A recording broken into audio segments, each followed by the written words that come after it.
Dari hidupnya, kita dapat belajar bahwa jika kamu punya mimpi dan jika kamu terus ditolak, jangan biarkan hal itu menghentikanmu. Jika kamu mencapai titik terendah,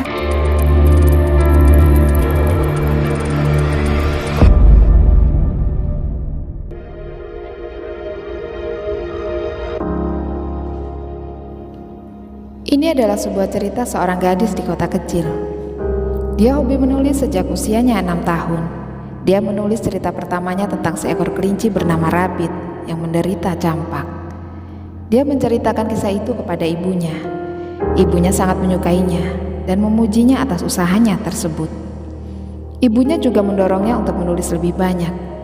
Di sekolah, dia selalu pemalu dan tidak ramah. Dia akan hidup di dunia fantasinya sendiri. Dan dia selalu menulis sesuatu di buku catatan kecilnya yang lusuh. Pada usia 15 tahun, neneknya meninggal dunia. Dia sangat dekat dengan neneknya. Tetapi kemalangan dalam kehidupan tidak pernah datang sendiri. Hubungan ibu dan ayahnya memburuk, dan ibunya menjadi sakit parah karena penyakit yang melumpuhkan otak. Kondisi ibunya semakin memburuk dari hari ke hari. Bagi gadis kecil ini, penyakit ibunya adalah kejutan terbesar dalam hidupnya. Hingga ibunya meninggal dunia. Dia sangat kehilangan, tetapi hidup harus terus berjalan. Suatu hari dia sedang membaca koran lokal. Dia menemukan lowongan pekerjaan sebagai guru bahasa Inggris di Portugal.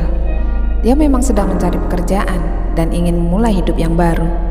Jadi dia mengambil kesempatan itu dan pergi ke Portugal untuk mengajar. Kemudian suatu hari dia bertemu dengan jurnalis TV di sebuah bar. Mereka berbicara satu sama lain dan mengetahui bahwa mereka berdua memiliki minat yang sama pada novelis Inggris Jane Austen. Mereka menyukai kebersamaan itu satu sama lain, dan mereka mulai menghabiskan lebih banyak waktu bersama. Setelah setahun mereka menikah dengan penuh kebahagiaan, dan kemudian mereka dikaruniai seorang putri cantik. Tetapi sekali lagi, hidupnya berubah menjadi gelap. Dia menjadi korban kekerasan dalam rumah tangga. Suatu hari suaminya mengusirnya dari rumah. Dia meninggalkan negara bersama anaknya yang baru lahir. Dia menganggur dan bertahan hidup dengan tunjangan negara sambil merawat putrinya sebagai orang tua tunggal. Ini adalah masa yang sangat kelam dalam hidupnya.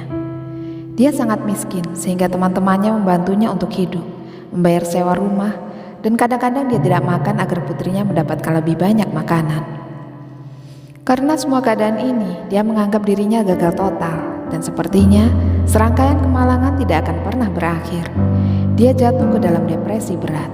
Dia tidak punya harapan untuk bertahan hidup dan bahkan dia mencoba untuk bunuh diri. Tetapi pada satu titik, putrinya menginspirasi dia untuk mencari bantuan. Dan akhirnya dia memutuskan untuk melakukan yang terbaik untuk menulis novel fantasi.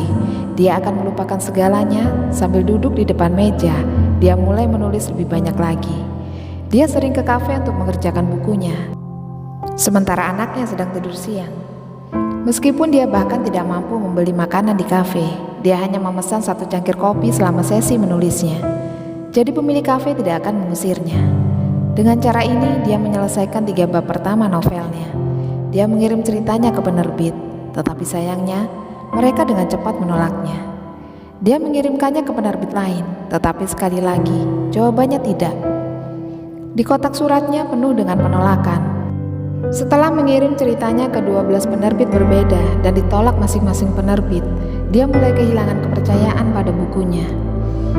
Akhirnya suatu hari, editor di perusahaan penerbitan Bloomsbury duduk untuk membaca ceritanya.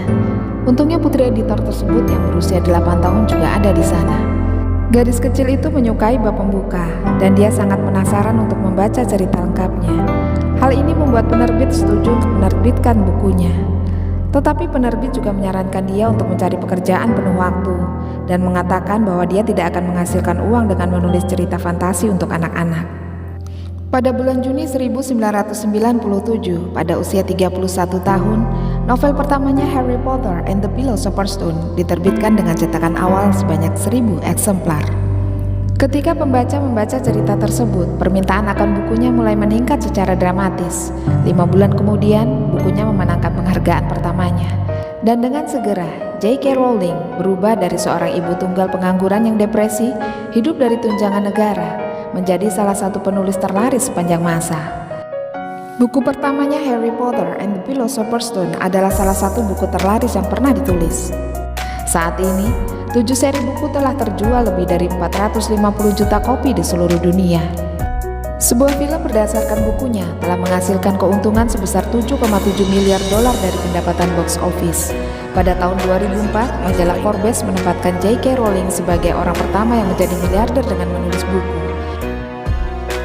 Dia tidak menjadi sukses dalam semalam. Dia harus menghadapi banyak kemalangan dan penolakan saat merawat anaknya sebagai ibu tunggal dan melawan depresi. Semua kegagalan itu membantunya menjadi lebih kuat dan membantunya menyelesaikan novel fantasi pertamanya. Terlepas dari semua kekayaan dan ketenarannya, dia tidak pernah melupakan kesulitan dan rasa sakit yang dia alami. Dia telah menyumbangkan begitu banyak kekayaan untuk amal. Kisah J.K. Rowling menunjukkan bahwa kerja keras memang benar-benar membuahkan hasil. Dari hidupnya, kita dapat belajar bahwa jika kamu punya mimpi dan jika kamu terus ditolak, jangan biarkan hal itu menghentikanmu. Jika kamu mencapai titik terendah, jangan biarkan hal itu melumpuhkanmu. Sebaliknya, jadikanlah titik terendah sebagai fondasi, bukan sebuah kesimpulan. Tidak mungkin hidup tanpa kegagalan akan suatu hal, kecuali Anda hidup dengan sangat hati-hati, sehingga Anda mungkin juga tidak pernah hidup sama sekali. Dalam hal ini, Anda gagal secara default. Itulah kata-kata J.K. Rowling pada pidato kelulusannya di Harvard.